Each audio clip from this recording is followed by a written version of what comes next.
ஒரு எதிர் இப்படி திடீரென எதிர்பார்க்காமல் நடக்கிறத போல தான் வந்து ஒரு போர்க்கால வாழ்வுலையும் அந்த மாதிரி எதிர்பார்க்காம தான் ஒவ்வொரு விஷயம் நடந்துகிட்டே இருக்கும். இந்த பாட்டில் நம்ம பார்த்தது மாதிரி ஒரு டான்ஸ் ஆடிட்டு இருக்கும்போது ஒரு எங்கேயோ குலைக்கிற ஒரு நாயுடைய அந்த குலைக்கிற சத்தம் வந்து அந்த அந்த அந்த இடத்தோட இதை அப்படியே மாற்றிடுது. ஸோ அப்படி எதிர்பாராத திருப்பங்களோட நிகழ்கிற ஒரு வாழ்க்கை தான் வந்து போரோட வாழ்க்கை. என்னோட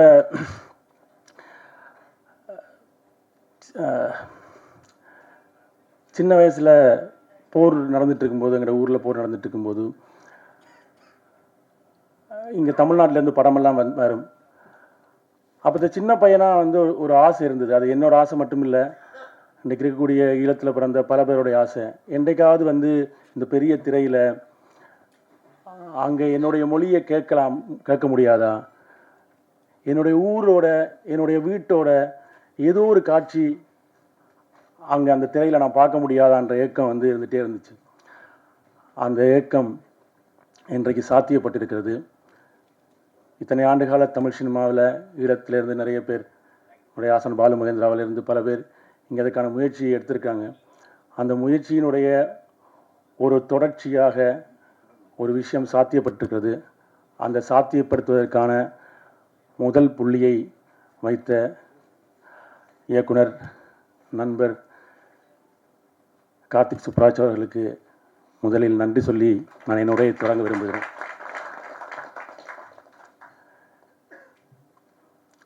எல்லாருக்குமே உலகம் முழுவதும் இருக்க தமிழர்களுக்கு எங்கள் வீட்டில் அவிக்கிற அந்த புட்டை வந்து ஒரு பெரிய திரையில் எனக்கு அதுதான் இருந்தது. அதனால தான் அந்த புட்டு குத்துறதில் அந்த முதல் நாங்கள் எல்லாருமே அந்த ஈழத்தமிழர்கள் பேசிகிட்டு இருக்கும்போது சொல்லுவோம், எங்கள் வீட்டில் இருக்கிற அந்த புட்டு வந்து ஒரு நாள் என்கிற ஒரு பெரிய திரையில் என்றைக்காவது வருமா என்ற அந்த ஏக்கம் வந்து இன்றைக்கு சாத்தியப்பட்டிருக்கிறது. இந்த கதையை நான் சொல்லும்போது ஈழம் பற்றின, ஈழத்தினுடைய போர் பற்றின விஷயங்களை ஒரு செவி வழியாக ஓரளவுக்கு தெரிந்து வைத்திருந்த எங்களுடைய தயாரிப்பாளர் கார்த்திகேயன் அவர்கள் இந்த கதையை வந்து எடுக்கிறதுக்கான அந்த முடிவை அவர் எடுத்த அந்த கணம் வந்து முக்கியமான ஒரு விஷயமா இருந்தது. ஏன்னா இந்த மாதிரி ஒரு கதையை எடுக்கிறதுக்கு முயற்சி பண்ணிகிட்டே இருக்கிற போது இந்த கதைக்குள்ள ஒரு வாழ்க்கை இருக்குது. அந்த வாழ்க்கை தமிழ் சினிமாவுக்கு புதுசான ஒரு வாழ்க்கை. தமிழ் சினிமா இந்த புதுசான வாழ்க்கைகளை எடுத்த பல படங்களை கொண்டாடி இருக்கிறது. இந்த படத்தை கொண்டாடும் என்ற நம்பிக்கையோடு அந்த படத்தை தயாரித்த கார்த்திகேயன் அவர்களுக்கு நன்றி. நான் அந்த ஸ்கிரிப்ட் எழுதின ஆரம்ப நாட்களில் அதனுடைய ஒரு பெரிய அந்த தொடர்ந்து ஸ்கிரிப்டை படித்த பல வெர்ஷன்ஸ்களை படித்து என்னோட நிறைய அந்த ஸ்கிரிப்டில் இருக்கிற இதில் இது ஏன் நீங்கள் வந்து சீரியஸான படமெல்லாம் பண்ணுறீங்க, இது பயங்கரமான கமர்ஷியல் எலிமெண்ட் இருக்குது, இதை நீங்கள் இப்படி பண்ணுங்க அப்படின்னு சொல்லி இதை ஊக்கப்படுத்தினது கல்யாண்.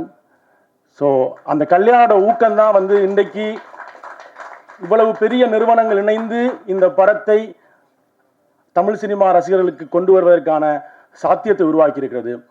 இது நம்ம ஏதோ ஈழத்தோட கதை வந்து ஏதோ ஒரு ஆர்ட் ஃபிலிமாவோ ஒரு சீரியஸாக உட்காந்து பார்த்துருக்கிற ஒரு விஷயமாவோ என்று இல்லாமல் நாங்கள் வந்து காலங்காலமாக பார்த்த போர் படங்களிலிருந்து அந்த வாழ்க்கையை சொல்கிற ஒரு படத்தை உருவாக்க காரணமாக இருக்கிறது. இந்த படத்தை இப்பொழுது இணைஞ்சு வெளியில் இருக்கிற ஸ்பிரிட் மீடியா நடிகர் ராணா சார் அவர்களுக்கும், இந்த படத்தை தமிழ்நாட்டில் வெளியிருக்கிற ஏஜிஎஸ் நிறுவனத்திற்கும், இதை இன்று உலகம் முழுவதும் முதல் ஒரு ஈழத்து கதையை சொல்லுகிற ஒரு படம் உலகம் முழுவதும் இருக்கக்கூடிய ஈழத்தமிழர்களுக்கு உலகம் முழுவதும் ஒரு ப்ராப்பரான ஒரு சரியான ஒரு திரை அனுபவத்தை சரியான திரையரங்குகளில் ஒரே நேரத்தில் போய் சேருகிற ஒன்றை சாத்தியப்படுத்தி இருக்கக்கூடிய விதுர்ஸ் அவர்களுக்கு, அஹிம்சா இன்டர்நேஷனல் விதுர்ஸ் அவர்களுக்கு நன்றியை தெரிவித்துக் கொள்கிறேன். முதல் ஈழத்திலிருந்து வந்த ஒரு கதை, அவரும் ஒரு ஈழத்தமிழர், அவருடைய தாய் தந்தையரும் இதே மாதிரியான இந்த கதைக்களம் நிகழ்கிற 80களின் இறுதிப்பகுதியில் ஈழத்திலிருந்து போனவர்கள். அது எனக்கு கூடுதல் மகிழ்ச்சியாக இருக்குது. அந்த மாதிரியான ஒன்று விஷயத்தை சாத்தியப்படுத்தி இருக்கக்கூடிய விதுசர்களுக்கும் நன்றி. இந்த நன்றி பட்டியல் மிக நீண்டது. ஸோ நான் இதோட அந்த நன்றி பட்டியல் நிறுத்திக்கொள்ள விரும்புகிறேன். ஏன்னா இது வந்து பல பேருடைய அந்த கனவுகளின் தொடர்ச்சி தான் வந்து நான் இந்த படத்தை இன்று இயக்கி சாத்தியப்படுத்தியிருக்கிறது.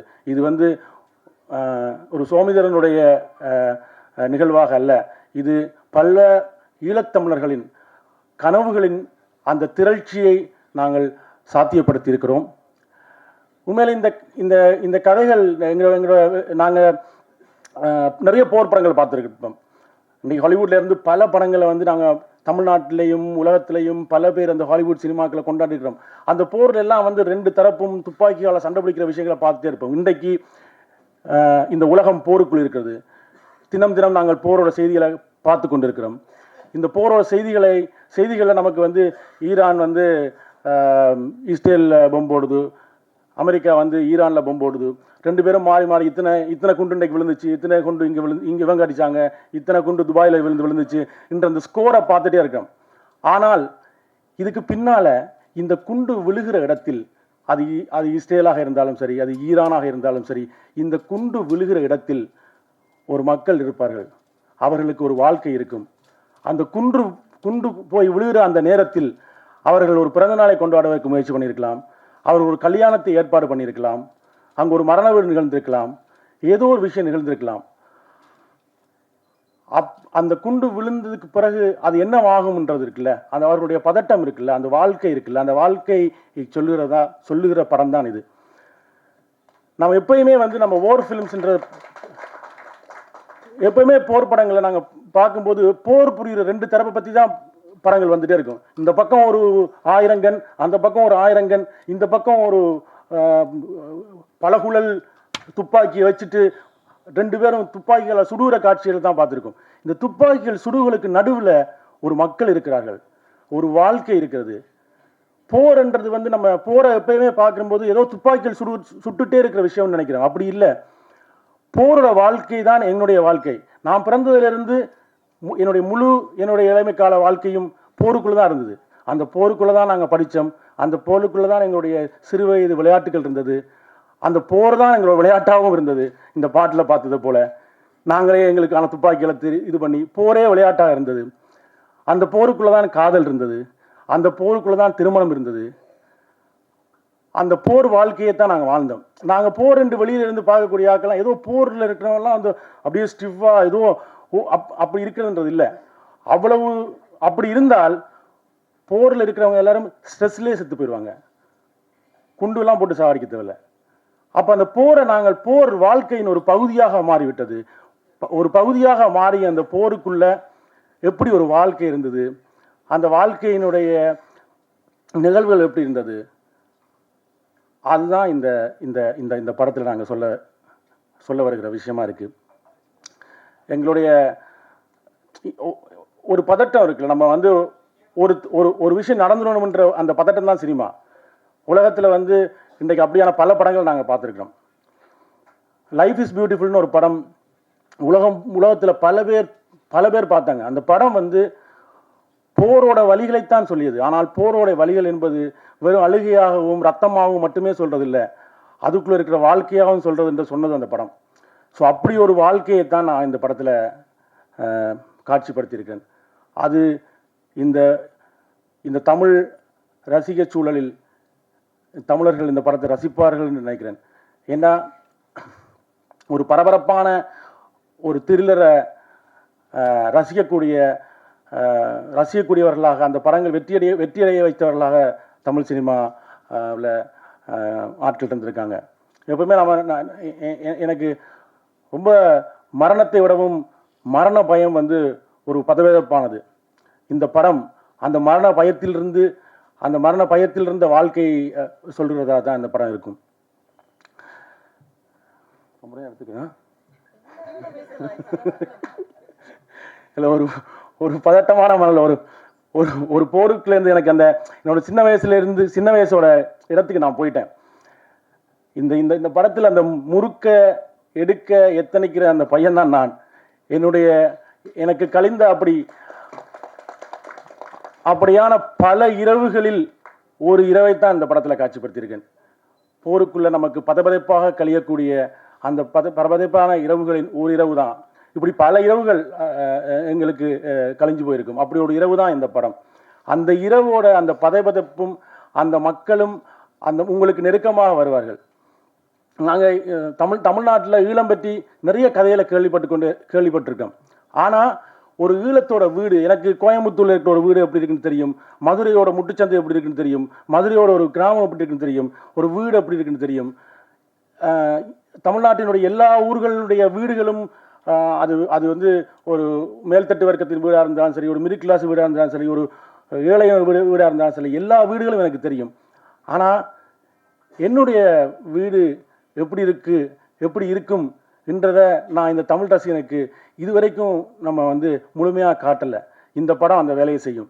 இனிமே ஈழத்திலையும் ஒரு வீடு எப்படி இருக்கு, அந்த வீட்டுக்குள்ளே இருக்கிற அந்த குசினி, அந்த கிச்சன் எப்படி இருக்கு, அவருடைய வாழ்க்கை எப்படி இருக்குன்றதை வந்து இந்த படம் உங்களுக்கு சொல்லும். எங்களால் இப்போ நான் வந்து லோயலாவில் விஷுவல் கம்யூனிகேஷன் வரும்போது நான் வந்து எவ்வளவு தான் ஈழத்தை பற்றி கதை சொன்னாலும் அவங்களால விஷுவலைஸ் பண்ணவே முடியாது.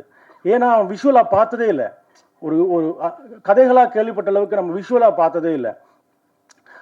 இந்த படம் வந்து அந்த வாழ்க்கையை உங்களுக்கு எந்த வகையிலும் இங்கு வரக்கூடிய, இங்கு வெற்றியடைந்திருக்கக்கூடிய வெற்றி படங்களினுடைய அந்த தன்மைக்கு எந்த குறைவும் இல்லாமல் இந்த படம் அந்த வாழ்க்கையிலிருந்து உங்களுக்கு பேசும்.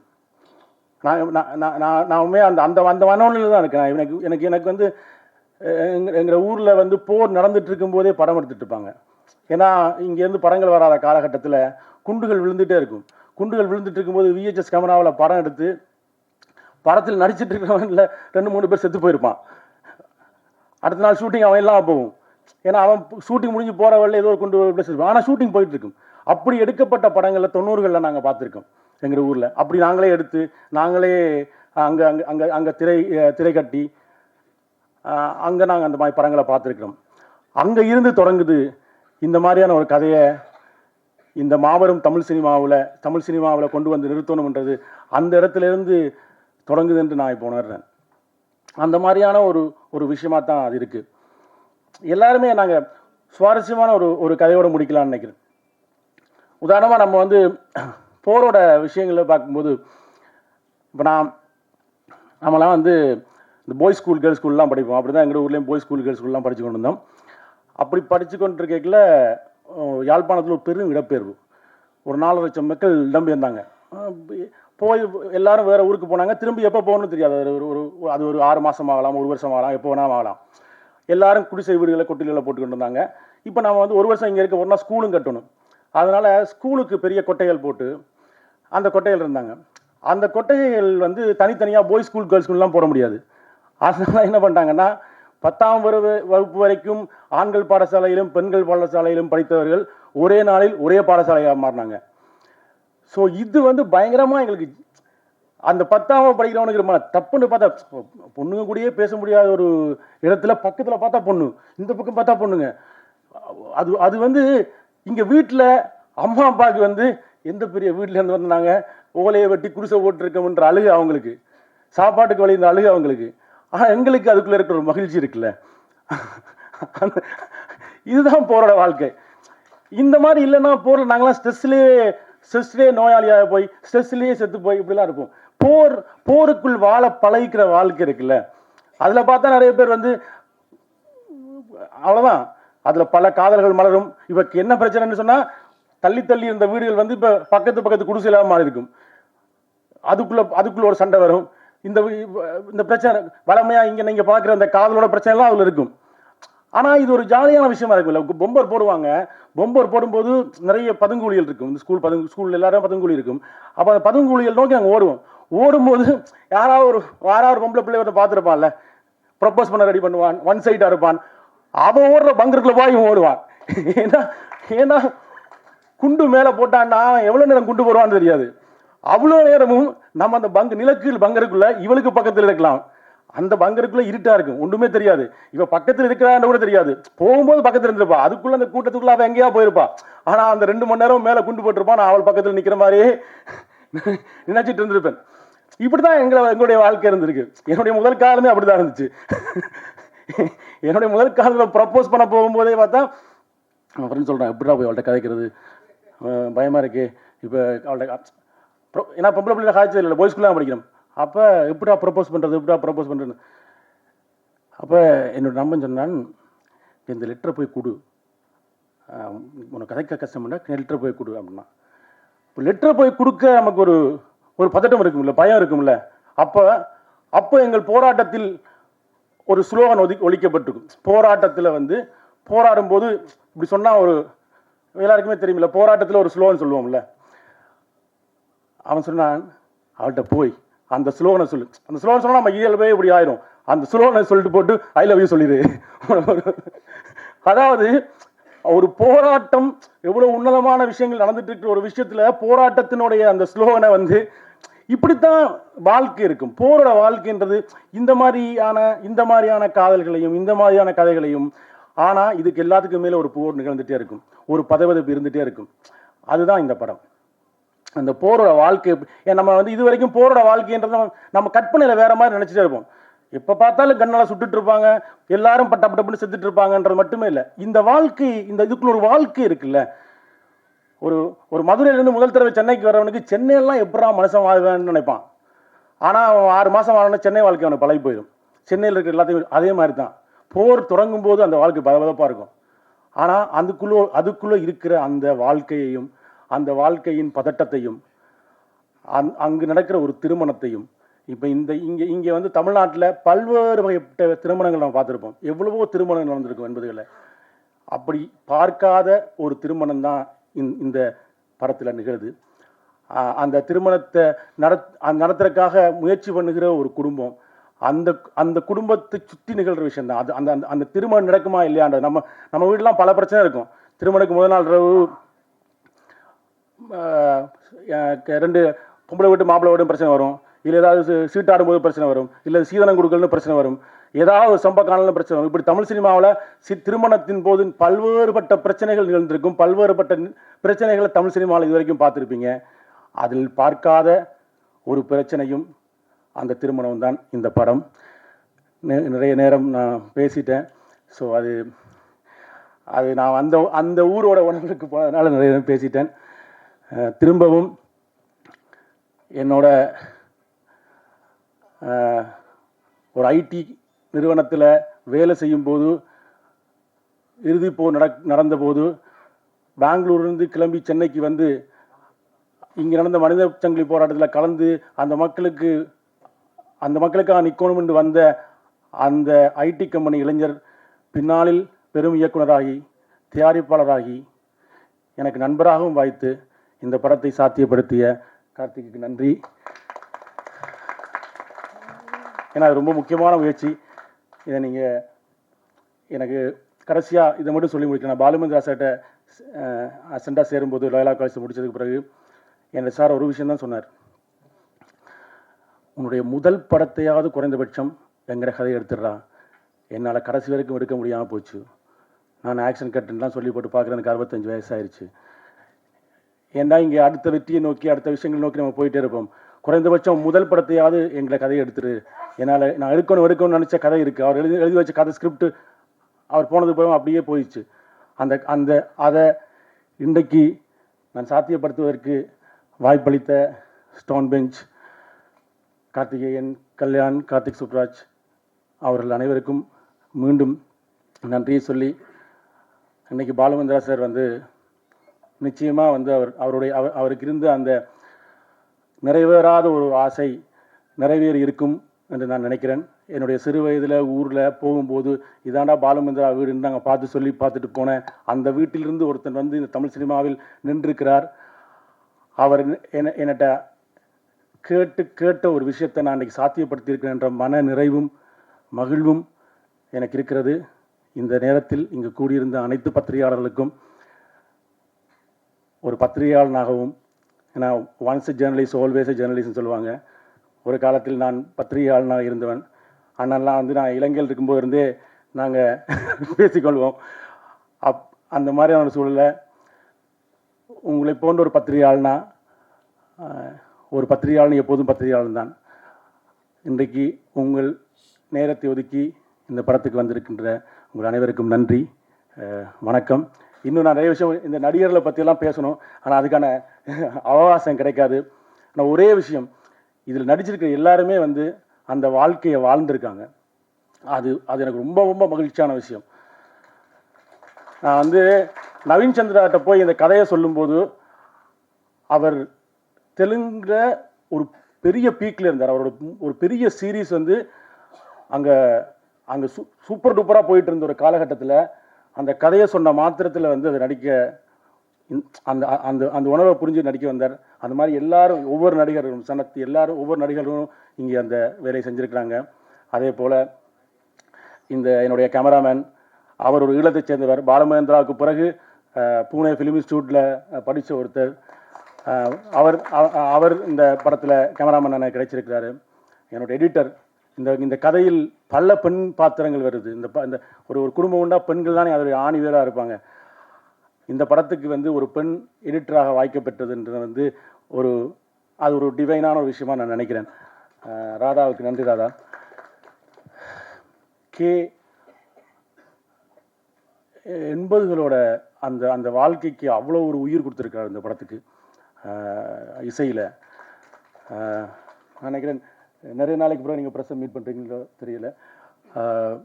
உண்மையில் ஒரு பெரிய உயிர்ப்பை அந்த இசையில் கொடுத்துருக்காரு. எனக்கு வந்து எப்படியாவது யாழ்ப்பாணத்துக்குன்னு ஒரு இசை இருக்குமா, யாழ்ப்பாணத்துக்குன்னு ஒரு சத்தம் இருக்குமா, அல்லது ஈழத்துக்குன்னு ஒரு சத்தம் இருக்குமான்னா அந்த இசை வந்து கேட்டு வந்திருக்கு. நன்றி. ஸோ நான் இனி ஒவ்வொரு நடிகர்களாக இல்லாதனால சொல்லலை. ஸோ எல்லா நடிகர்களுமே நீங்கள் படம் பார்க்கும்போது தெரியும் அவ்வளோ உயிர்ப்பான வாழ்க்கையை இது பண்ணியிருக்காங்க. இப்போ நீங்கள் இந்த பாட்டை பாடியிருக்கிறது வாகீசன் ஒரு ஈழத்தை சேர்ந்தவர். இதுக்கு அந்த பாட்டுக்கு இசையமைச்ச பத்மையன் ஒரு ஈழத்தை சேர்ந்தவர். அதில் பாடியிருக்கிற எல்லோருமே ஈழத்தை சேர்ந்தவர்கள். நிறைய ஈழத்தை சேர்ந்தவர்களும் தமிழ்நாட்டை சேர்ந்தவர்களும் இந்த தேசத்தை சேர்ந்தவர்களும் இணைஞ்சு ஒரு கதையை உயிர்ப்பாக கொடுத்துருக்கிறோம். அது நிச்சயமாக வெற்றி பெறும். தமிழ் சினிமாவில் ஒரு புதிய தொடக்கம் அல்ல ஒரு புதிய திறப்பு நிகழும். எங்களுக்கான கதைகளுக்கான இது நீண்ட போராட்டம். இந்த சிவரை உடைக்கிறதுன்றது ஒரு ஈழத்து கதை இந்த தமிழ் சினிமாக்கள் வராதா? அதுக்கு ஒரு சிவர் இருக்கே, அந்த சிவரை எப்படி இங்கே இருக்க எல்லாருக்குமே ஈழத்து கதையை பண்ணணும்னு ஆர்வமாக இருக்கும். அதுக்கான அந்த சிவரை நாங்கள் தள்ள முயற்சித்திருக்கிறோம். அது உடைத்தால் எங்களுடைய கதைகள் இன்னும் இங்கு பல்கி பெருகும் என்ற நம்பிக்கையோடு விடைபெறுகிறேன். நன்றி, வணக்கம்.